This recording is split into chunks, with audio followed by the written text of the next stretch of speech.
L'édit de Nantes, comme son nom l'indique, est promulgué à Nantes en 1598 par Henri IV, anciennement Henri de Navarre, alors roi de France.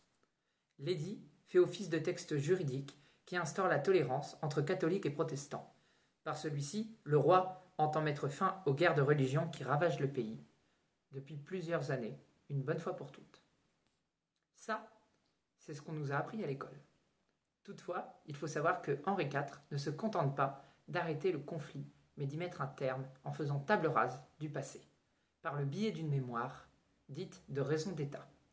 Il n'est plus question de penser à la guerre, mais à la paix civile. De plus, le texte, en plus d'imposer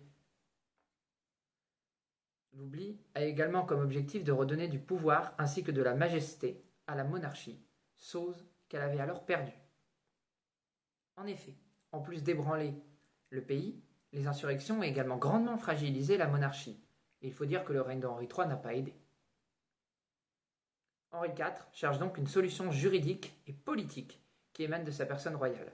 Il crée une chambre de l'édit chargée de régler les tensions entre catholiques et protestants, composée de catholiques d'un côté et de protestants de l'autre. En agissant de la sorte, Henri IV tente de se faire reconnaître comme un décideur, certes, mais surtout comme un roi de justice, et donc implicitement de réaffirmer son pouvoir.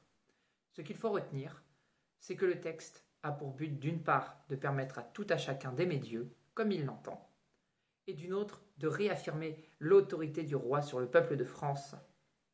Malheureusement, pour Henri IV, le fanatisme qu'aura créé le conflit le rattrapera, et le 4 mai 1610, il sera à la manière de son prédécesseur assassiné d'un coup de couteau par un certain Ravaillac, un extrémiste catholique. Allez, à la prochaine pour un autre sujet d'historicité.